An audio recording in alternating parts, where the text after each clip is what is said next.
Today, we're going to be taking a deep dive into The Body Keeps the Score. It's by Bessel van der Kolk. Oh, yeah, I've heard of that. It's been popular for almost a decade now. Mm. It's all about understanding and treating trauma. Trauma. Yeah. And it can be a pretty dense read. Okay. But get this.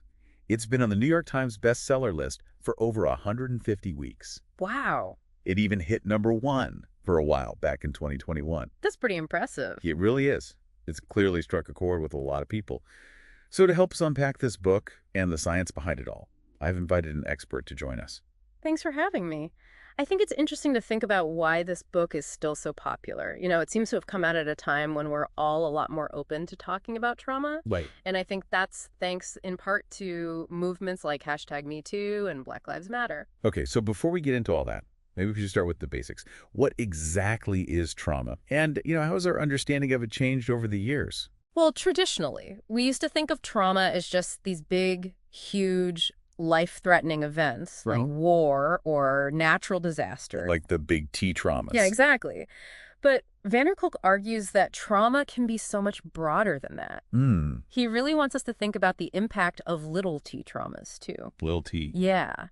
Those experiences that might not be life or death, but they can still have a big impact on us emotionally. Okay. Things like emotional neglect when you're a kid, or bullying, or even just a really bad breakup, or, even just witnessing violence. Makes sense. All of that can be trauma. So it's not necessarily just about the event itself. It's about how we deal with it. Exactly. It's about whether it overwhelms our ability to cope. Yeah. And what makes van der Kolk's work so powerful is that he brings the body into the conversation. Okay. He's saying that the body keeps the score, even if our minds try to bury those experiences. Wow, that's so fascinating. So how does trauma actually affect us physically? I mean, we hear a lot about the psychological effects, but can you explain the physical side of things? Sure. Basically, what happens is that trauma puts our brains into survival mode. Okay. It triggers the amygdala, which is like our brain's alarm system. But instead of responding to real threats, it's constantly on high alert, even when we're safe. So it's like our internal smoke detector is always going off. Yeah. Even when there's no fire. Yeah, exactly. Wow. So what happens when our brains are stuck in that state? Well, that constant feeling of being on edge, it can actually kind of hijack our rational brain. Really? It makes it harder to think clearly, it's harder to regulate our emotions, and it's even harder to just make good decisions. Makes sense. Which is why people who have experienced trauma, they often struggle with things like anxiety, or they have trouble concentrating, or they might overreact to things that other people see as no big deal. It's really amazing how deeply this affects us. Yeah. And it's not just the brain, right? Van der Kolk also talks about how it affects our nervous system, too. Oh, absolutely. He talks a lot about the vagus nerve, Okay. which is the one that connects our brains to our bodies. Right. And trauma can really mess with that connection. That's why we see so many physical symptoms. Okay. Things like digestive problems, chronic pain, sometimes even heart problems. Wow. It really is all connected. It seems like you can't really heal one without addressing the other. You can't. So before we keep going, I want to remind our listeners to subscribe to the Booknerd podcast. If you're enjoying this deep dive, we've got a lot more great books lined up. I bet. So we'd love for you to stick with us. And if you're really loving this episode, leave us a review. It helps other bookworms like you find the show. Okay, now back to The Body Keeps the Score. One thing that really stood out to me was how much van der Kolk focuses on childhood trauma. Ali goes deep into how our early experiences can shape us. He does. In such profound ways. Yeah, and he actually introduced this concept called developmental trauma disorder. Developmental trauma disorder? Yeah, it's to describe how all those adverse childhood experiences, particularly those that involve neglect or abuse, they can actually impair brain development. So you're saying that childhood trauma doesn't just create emotional scars, it can actually change the physical structure of our brains. Exactly. Wow. And those changes, they can affect everything from how we regulate our emotions, to our social skills, to our ability to form healthy relationships, and even just our ability to trust other people. That's really powerful. It is. And honestly, kind of heartbreaking. It is. But one thing I really appreciate about van der Kolk is that he doesn't shy away from the darkness. But he also offers a lot of hope. He emphasizes that healing is possible. Yeah. He's incredibly optimistic about the power of therapy, especially the approaches that address that mind-body connection we were talking about. He truly believes that with the right support, we can rewire our brains and really reclaim our lives. So instead of just managing symptoms, Yeah. we can actually get to the root of the problem Yeah, and facilitate some deep, lasting healing. exactly. And what's refreshing is that he doesn't think there's a one-size-fits-all approach. Right. He explores a whole bunch of different therapies, from traditional talk therapy to more innovative things like EMDR, neurofeedback, and somatic therapies. They all focus on processing traumatic memories and regulating the nervous system. That's fascinating. Could you tell us a bit more about EMDR? I've heard of it, but I don't really know how it works. Sure. EMDR stands for eye movement desensitization and reprocessing. Okay. And it's a type of therapy that uses bilateral stimulation. Bilateral stimulation? Yeah, often eye movements. Yeah. To help people process traumatic memory. Okay. The idea is that when we experience trauma, our brains can get stuck in that fight or flight response, and that can prevent us from fully processing and integrating the experience. So using these eye movements, it's like you're helping the brain unstick itself and move through those traumatic memories. Yeah, that's a great way to put it. But in a safe and controlled way. Right. And we're still studying exactly how it works. But EMDR has been shown to be super effective for people struggling with PTSD and other trauma-related issues. It's amazing to think that something as simple as eye movements can be so powerful. I think what makes van der Kolk's approach so appealing is that he's not just advocating for therapy, he's advocating for a more holistic understanding of trauma. Right. He doesn't limit himself to just the individual experience of trauma. He also examines the social and cultural context. For example, he talks about how things like poverty and racism and systemic violence, they create environments where trauma just thrives. It seems like he's challenging us to look beyond just individual solutions and address the systemic issues that contribute to trauma in the first place. Absolutely. He's arguing that we can't fully heal from trauma without addressing these larger societal wounds. It's not just about individual resilience. It's about creating a world where people feel safe and supported. That makes a lot of sense. And it brings us back to this idea of why The Body Keeps the Score was so popular. It seems like it came out at a time when we were all becoming more aware of social injustice and its impact on individuals. I think that's right. Movements like #MeToo and Black Lives Matter, they've really brought the conversation about trauma to the forefront. They have. Which I think makes van der Kolk's work even more relevant today. It's helped us see how trauma can affect whole communities, even across generations. Yeah, and it's not just about big T traumas anymore either. We're starting to understand that all those smaller everyday traumas, they can really add up over time, especially for people who are marginalized or oppressed. Exactly. Van der Kolk is really pushing us to broaden our definition of trauma and to recognize just how much it impacts our society. He also wants us to pay more attention to what our bodies are telling us. Yeah. You know, it's so easy to just get caught up in life and ignore those little cues our bodies give us when we're stressed or overwhelmed. It is. I know I do it all the time. Me too. But van der Kolk is saying that tuning into our bodies is crucial for healing. It is. He says that our bodies are always trying to communicate with us, but we're not listening. We just power through the day. We ignore the tightness in our chest, the knot in our stomach, our racing heart, all those signs that we need to slow down and take care of ourselves. So instead of seeing those sensations as weaknesses, we should see them as valuable information. Right. Like our bodies are trying to tell us something important. Exactly. That's a really great way to think about it. It is. And van der Kolk really emphasizes that learning to listen to those signals, that's the first step toward healing. It's about developing self-awareness and recognizing that our bodies actually hold the memory of those experiences. That makes sense. And it's not just about noticing the negative sensations either, right? He also talks about cultivating positive experiences that help us reconnect with our bodies. Oh, absolutely. Things like movement, touch, spending time in nature. Okay. All of that can help us regulate our nervous systems and feel more grounded. It's about creating a feeling of safety and well-being that allows us to heal and thrive. This makes me think about all those alternative therapies he talks about. Things like yoga and dance and massage. They all seem to be focused on working with the body to heal. Yeah, you're right. And those can be especially helpful for people who have experienced trauma. Because trauma can often lead to a disconnect from the body. Okay. People might feel numb or disembodied or even ashamed of their bodies. Right. It's like trauma creates this division between our minds and bodies. And those therapies help to bridge that gap. That's a great way to put it. It's about reclaiming our bodies. as sources of wisdom and healing. That's beautiful.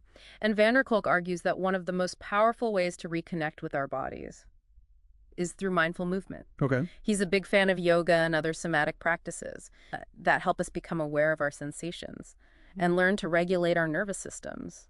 This reminds me of that part in the book where he talks about how trauma can traps us in the past. Oh, yeah. He says that our bodies get stuck in survival mode, replaying those old patterns of fear and anxiety. Yeah, you remember that perfectly. And he suggests that by practicing mindful movement, we can actually start to shift those patterns. It's all about bringing our attention to the present moment, to the feeling of our breath, the feeling of our feet on the ground, anything that helps us reconnect with our bodies and feel more grounded in the here and now.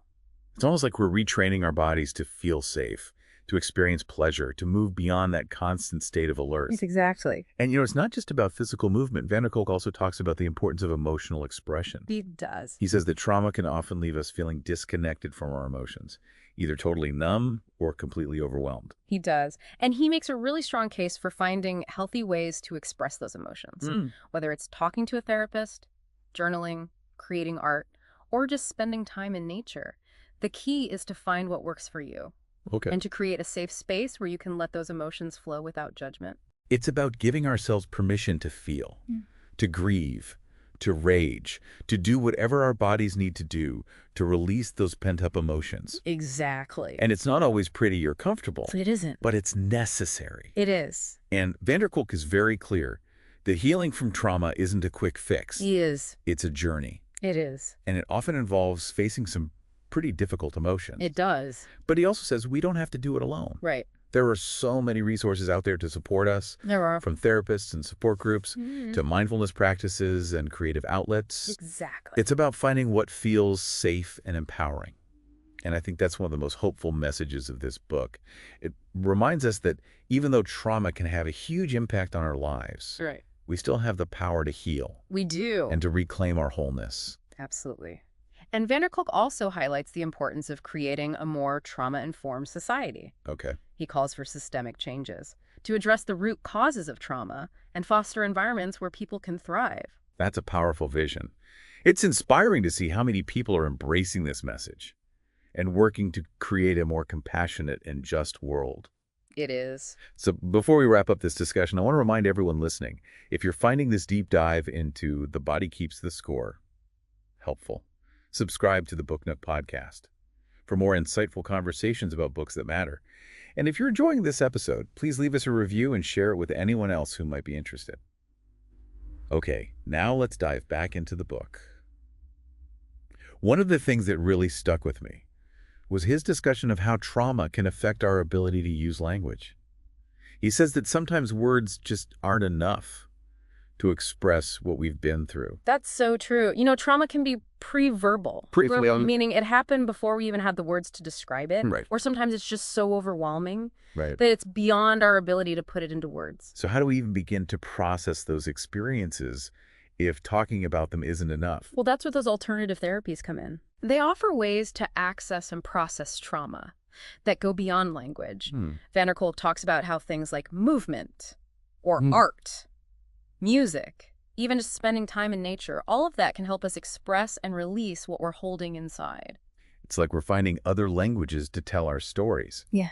The language of the body. Yeah. The language of art. Exactly. And those other languages can be incredibly powerful because they allow us to communicate with ourselves on a much deeper level. Right. To tap into those emotions and sensations that might be too difficult to put into words. And Kolk isn't saying that we should abandon talk therapy completely. No, not at all. It's about finding the right combination. Exactly. He sees it as an integrated approach. Okay. Talk therapy can be really helpful for understanding our experiences, developing coping skills, building a sense of agency. Right. But he also acknowledges that sometimes we need more than words to truly heal.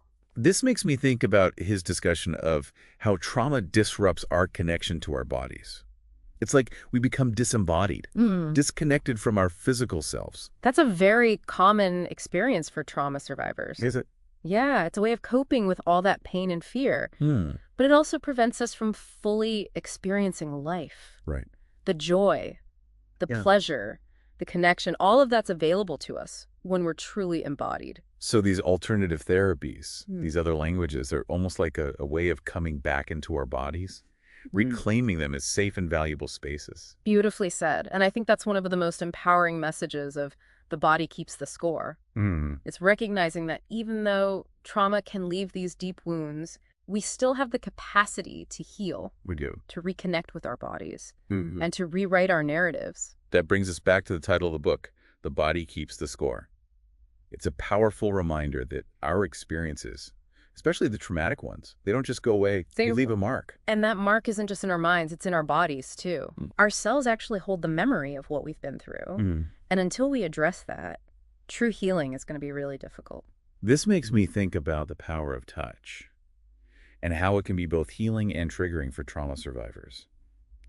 Kolk talks about how touch can be a source of comfort and connection, but it can also bring up a lot of fear and those feelings of violation if it's associated with past trauma.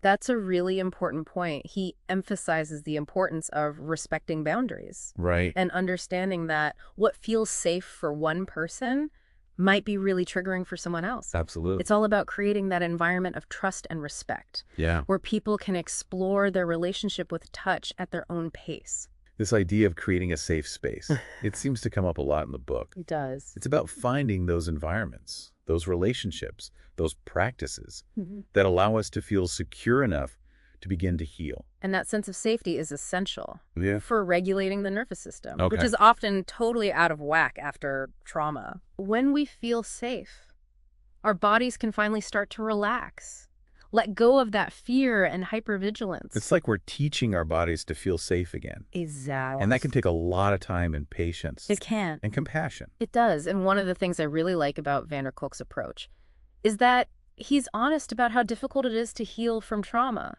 He acknowledges that it's a journey with ups and downs, setbacks, even moments of despair. Right. But he also offers this profound sense of hope. And that hope comes from his belief in the resilience of the human spirit, our ability to heal and grow, even when we've been through unimaginable things. Absolutely.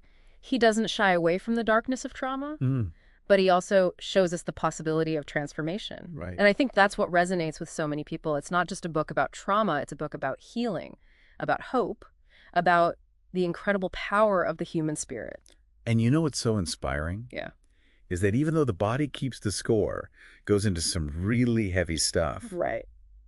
it still leaves you feeling hopeful. It does. It shows us that healing is possible, even from the deepest wounds. It is. It might not be easy or straightforward. Right. But there are so many tools and resources to help us. There are. And one of the most powerful tools, as Kolk says, is our own resilience. That reminds me of that question he asks in the book.